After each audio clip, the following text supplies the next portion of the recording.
Night on the order of the President of the United States and in support of a request from the Department of Justice, as the President said, the United States military conducted an apprehension mission in Caracas, Venezuela, to bring to justice two indicted persons, Nicolas and Cecilia Maduro. This operation, known as Operation Absolute Resolve, was discreet, precise, and conducted during the darkest hours of January 2nd and was a culmination of months of planning and rehearsal, an operation that, frankly, only the United States military could undertake. What I'd like to do this morning is talk to you through some of the preparation and the details without compromising any of our tactics, techniques, and procedures. There is always a chance that we'll be tasked to do this type of mission again. Our interagency work began months ago and built on decades of experience of integrating complex air, ground, space, and maritime operations. While the past 2 decades have honed the skills of our special operations forces, this particular mission required every component of our joint force, with soldiers, sailors, airmen, Marines, and Guardians working in unison with our intelligence agency partners and law enforcement teammates in an unprecedented operation. We leveraged our unmatched intelligence capabilities and our years of experience in hunting terrorists. And we could not have done this mission without the incredible work by various intelligence agencies, including the CIA, NSA, and NGA. We watched, we waited, we prepared, we remained patient and professional. This mission was meticulously planned, drawing lessons from decades of missions over the last many years, many missions over these last many years. This was an audacious operation that only the United States could do. It required the utmost of precision and integration within our joint force. And the word integration does not explain the sheer complexity of such a mission.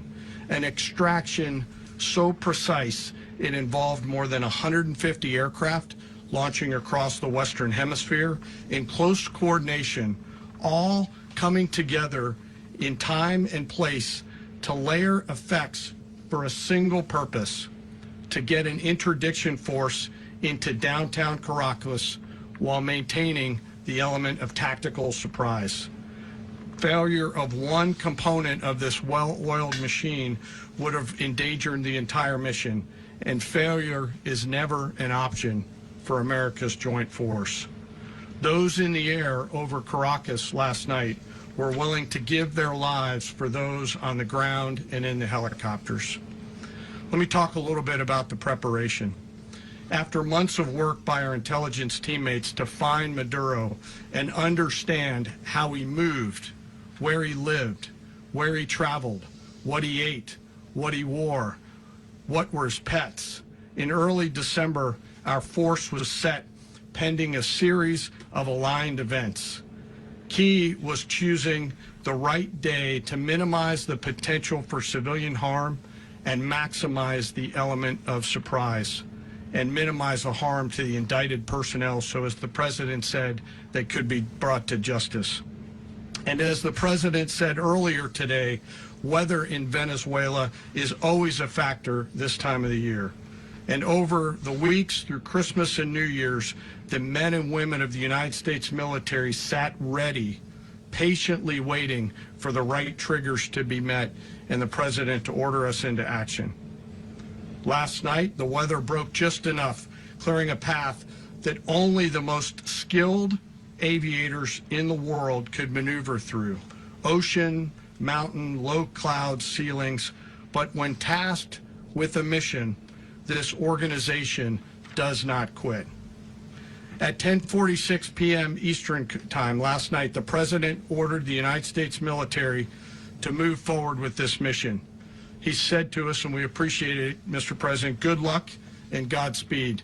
And those words were transmitted to the entire joint force. Over the course of the night, aircraft began launching from 20 different bases on land and sea across the Western Hemisphere. In total, more than 150 aircraft, bombers, fighters, intelligence, reconnaissance, surveillance, rotary wing were in the air last night. thousands and thousands of hours of experience, were airborne. Our youngest crew member was 20, and our oldest crew member was 49, and there's simply no match for American military might. As the night began, the helicopters took off with the extraction force, which included law enforcement officers, and began their flight into Venezuela at 100 feet above the water. As they approached Venezuelan shores, the United States began layering different effects provided by Spacecom, Cybercom, and other members of the interagency to create a pathway.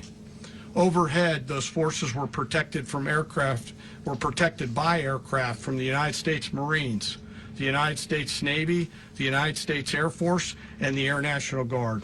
The force included F-22s, F-35s, F-18s, EA-18s, E-2s, B-1 bombers, and other support aircraft, as well as numerous remotely piloted drones. As the force began to approach Caracas, the Joint Air Component began dismantling and disabling the air defense systems in Venezuela, employing weapons to ensure the safe passage of the helicopters into the target area. The goal of our air component was, and always will be to protect the helicopters and the ground force and get them to the target and get them home. As the force crossed the last point of high terrain where they'd been hiding in the clutter, we assessed that we had maintained totally the element of surprise. As the helicopter force ingressed towards the objective at low level, we arrived at Maduro's compound at 1:01 a.m. Eastern Standard Time, or 2:01 a.m. Caracas local time, and the apprehension force descended into Maduro's compound and moved with speed, precision, and discipline towards their objective, and isolated the area to ensure the safety and security of the ground force while apprehending the indicted persons. On arrival into the target area, the helicopters came under fire, and they replied with that fire with overwhelming force in self-defense. One of our aircraft was hit but remained flyable, and as the President said earlier today, all of our aircraft came home, and that aircraft remained flyable during the rest of the mission. As the operation unfolded at the compound, our air and ground intelligence teams provided real-time updates to the ground force, ensuring those forces could safely navigate the complex environment without unnecessary risk. The force remained protected by overhead tactical aviation. Maduro and his wife, both indicted, gave up and were taken into custody by the Department of Justice, assisted by our incredible U.S. military with professionalism and precision, with no loss of U.S. life. After securing the indicted persons, the force began to prep for departure. Helicopters were called in to exfiltrate the extraction force, while fighter aircraft and remotely piloted aircraft provided overhead coverage and suppressive fire. There were multiple self-defense engagements as the force began to withdraw out of Venezuela. The force successfully exfiltrated and returned to their afloat launch bases, and the force was over the water at 3:29 a.m. Eastern Standard Time with indicted persons on board, and both Maduro and his wife were embarked aboard the USS Iwo Jima. In closing, what we've witnessed today is a powerful demonstration of America's joint force. We think, we develop, we train, we rehearse, we debrief, we rehearse again and again, not to get it right, but to ensure that we cannot get it wrong. Our jobs are to integrate combat power so when the order comes, we can deliver overwhelming force at the time and the place of our choosing against any foe anywhere in the world. I am immensely proud today of our joint force and filled with gratitude to represent them here today. There is simply no mission too difficult for these incredible professionals and the families that stand by them and support them.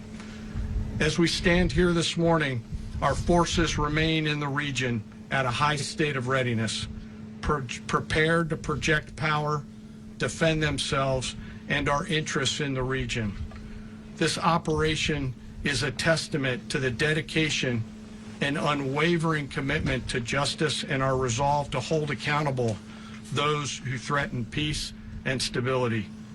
In closing, I want to express my heartfelt gratitude to the brave men and women who executed this mission. Their courage and tireless commitment to our nation are what makes us strong.